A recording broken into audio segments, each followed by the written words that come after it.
దేవుని వాక్యంలో నుండి దీర్ఘశాంతం అనగానేమి అనేది మనం చూడగలుగుతున్నాం. గలతీయులు రాసిన పత్రిక 5వ అధ్యాయం 22వ వచనంలో ఆత్మఫలములు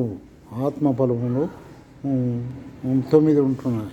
ఒకటి ప్రేమ, సంతోషము, సమాధానము, దీర్ఘశాంతము, దయాలత్వము, మంచితనము, ఆశానిగ్రహము, విశ్వాసము, సాత్వికము, ఇవన్నీ దీర్ఘశాంతం మరి ఆత్మఫలాలు ఉంటున్నాయి. అయితే ఆత్మఫలములలో మనము దీర్ఘశాంతాన్ని గురించి నేర్చుకుందాం.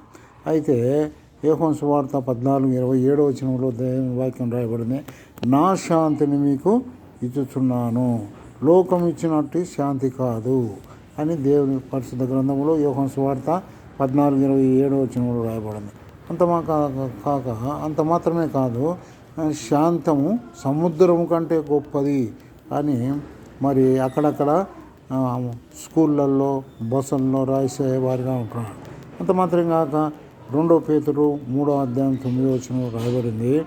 మరి దేవుని వాక్యంలో రాయబడింది, మరి ఆయన వచ్చి రాకట్లో మరి కొంతమంది యేసు రాకట కాల్చమని ఎంచుకున్నట్లు దేవుడు తన రాకడను ఆలస్యం చేయవాడు కాదు, కానీ అందరూ నశింపక ఇచ్చేయించచ్చు దీర్ఘశాంతం కలిగిన వాడుగా ఉంటున్నాడని దేవుని వాక్యంలో రాయబడింది. అంత మాత్రమే ఇంకా దేవుని వాక్యంలో రాయబడింది కొలస్సీయులకు రాసిన పత్రిక 3వ అధ్యాయం 12వ వచనంలో, కాగా దేవుని చేత ఏర్పరచబడిన వారును పరిశుద్ధులను ప్రియులైన వారికి తగినట్లు మీరు జాలిగల మనస్సును, దయాలత్వమును, వినయమును, సాత్వికమును, దీర్ఘశాంతమును ధరించుకొనుడి. దేవుని పిల్లలమైన నీవు నేను దీర్ఘశాంతమును కలిగిన వారుగా ఉండాలని దేవుని వాక్యంలో మనం చూస్తున్నాం.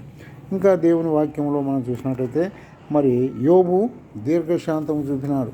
తనకు ఆస్తంతా పోయినప్పటికీ, అతడు పిల్లలు అందరూ విడిచినప్పటికీ మరి ఆయన దీర్ఘశాంతము చూపించు, సహనము చూపించినట్టుగా మనం చూడాలి.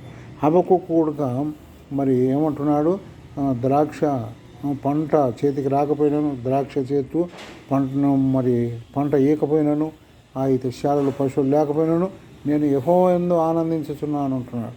ఆయన కూడా దీర్ఘశాంతం చెప్పాడు. కాబట్టి సహోదర నీవు నేను అటువంటి దీర్ఘశాంతం కలిగి ఉండాలని ఇంకా దేవుని వాక్యంలో రాయబడింది. ఇంకా దేవుని వాక్యంలో మనం చూసినట్టయితే మరి మార్కు సువార్త 6వ అధ్యాయం 34వ వచనంలో రాయబడింది, యేసుక్రీస్తు ప్రభువారు ఆ యొక్క చిన్న మందను చేసి కాపరు లేని వారు చెదిరిన వారి మీద ఆయన కనికరం చూపినాడు, దీర్ఘశాంతము చూపినట్టుగా మనం చూడాలి. కాబట్టి సహోదర నీవు నేను మరి లోకములో పడి లోకానికి మరి అగ్నిగుండానికి ఆగతి కాకుండా యేసు ప్రభు వచ్చి నిన్ను నన్ను రక్షించినట్టుగా దేవుని వాక్యం చెప్తుంది. కాబట్టి ప్రభువైన యేసుక్రీస్తునందు విశ్వాసం, అప్పుడు నీవు నన్ను ఇంటి వాళ్ళని రక్షింపబడుదురు.